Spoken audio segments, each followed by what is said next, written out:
In today's tutorial, we're going to learn about the basic style lines on dress forms. Hi friends, welcome back to So Obvious. I'm a polymer. So I sat down and I thought to myself about all the different skills that I want to teach you guys in the future. And I noticed that a lot of the skills that I want to teach you guys involve a lot of pattern making and making your own clothing. So I figured this would be the perfect time for me to start teaching you guys about style lines on a mannequin so that we can evolve those skills into making our own pattern blocks, manipulating those pattern blocks to making pattern pieces, and then using those pattern pieces to create our own clothing. So that's what we're going to do today. We're going to start learning on the mannequin so that we can evolve our skills to become our own designers. Say hello to my daughter, Giselle. That's Valerie back there. Giselle is here so she can teach us about the different style lines that we can use when creating our own pattern pieces. These are going to be very basic, but by learning the basics, we can manipulate them, we can change the rules so that we can create whatever we want. The most important style line that we have when it comes to creating clothing, specifically for pattern making and draping fabric on a mannequin, is the center front seam. We have one on the front, and we have one on the back. Anything that you're going to design, cut out, and sew is going to revolve around the center seam. The center seam dictates how you cut the fabric, which way you press your seams, which way you press your darts, all that kind of stuff. So since we're going to start at the center seam, I'm going to work my way from the front to the back, and then after that, we're going to start from the top to the bottom. So going over from the center seam, we go right into the princess seam. The princess seam is probably one of the most commonly used style lines, specifically in women's wear. It can also be used in men's wear. The reason why it's used a lot in women's wear is because a lot of dart and style line manipulation revolves around the apex, which is right here, also known as the bust point, also known as because women's apex points come out farther than their stomachs, usually, we have to figure out what to do with that extra fabric that would otherwise just kind of bunch up underneath it. So that princess seam helps us create style lines that either curve to the body or curve away from the body, creating whatever shape we're trying to create. A princess seam doesn't always have to go through the shoulder line. Sometimes it can curve off into the armhole. Although princess seams are very commonly used in women's wear, they are also used in men's wear. However, usually with menswear, the princess seam is moved off to the side over here. It's very commonly used in sports jackets. I actually have a princess seam in this shirt right here. Going over from the princess seam, we go to the side seam. The side seam is pretty much what it's called. It's a side seam. It's where the front and the back of your garment meet. There's really not much as far as styling on the side seam, unless you're creating a dress where you want to put the zipper on the side instead of on the back or in the front. At the top of the side seam right here, we have the armhole. The armhole can be designed in a variety of shapes and sizes. It can be a little bit lower, it can be right up until the armpit, it can go from the end of the shoulder all the way up to here, depending what style you're going for. But most often, when it comes to t-shirts, dress shirts, anything that's more tailored, the armhole will be about that size.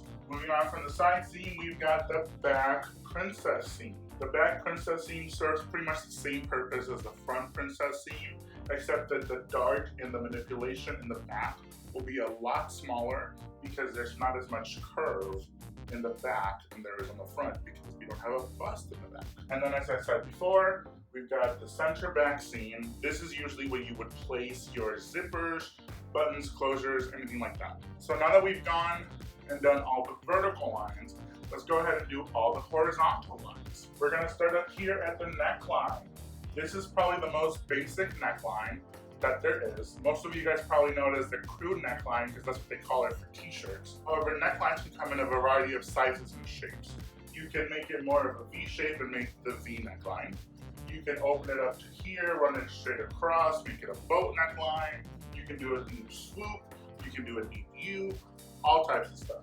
Right next to the neckline, we've got the shoulder line. The shoulder line, like the neckline, can be made as big as you want it, as small as you want it. A very common place to style or change the neckline is right here at the mid-shoulder point, which also happens to be where the princess line sits. Most often when you see shirts that have straps, the straps go right down the princess seam.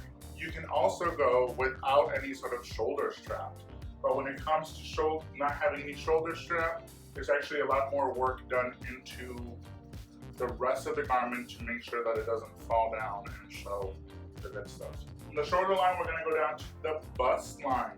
The bust line is essentially the line that runs across the apex or the bust point. This, on most women, it's usually the widest part of their upper body. And when it comes to pattern manipulation, specifically for darts and style lines like the princess seam, all of them kind of revolve around the apex. So you can move this line and run it from the middle through the apex up here, from the apex to this point of the neckline, from the apex to the side, but it all revolves around the apex point because the apex point, like I said before, sits out farther than the rest of the body. Therefore, we have to taper or shape our garment to be able to accommodate the bust. Going down from the bust, we have this line right here, which is known as the cup line. If you ever want to make a bra, a bustier, or any sort of garment that fits perfectly shaped to the breast, this is the line that you would follow. Underneath the cup line, we've got the waistline.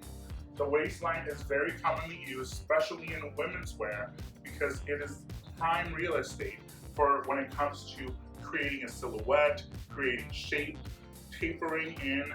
Most of our darts for both the top and the bottom of garments kind of happen around the waistline. Just FYI, this is what is called the natural waistline.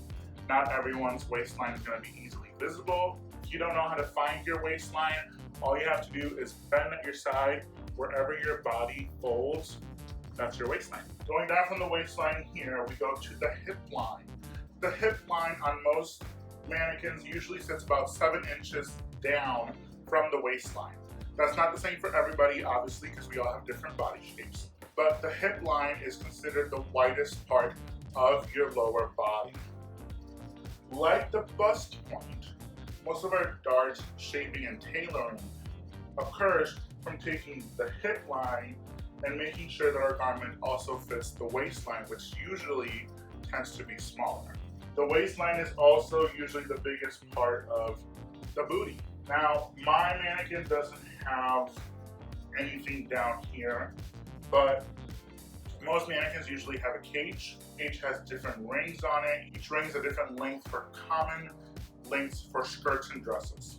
Now, I know most of you are probably thinking about, why do I have this piece of elastic sitting between Giselle's boobies? The reason I have them there is because when draping fabric on a mannequin, specifically a female mannequin, there's always this valley here between the breasts. Now, when women wear t-shirts, a lot of times the fabric doesn't fall flat between their cleavage. It stands out straight across.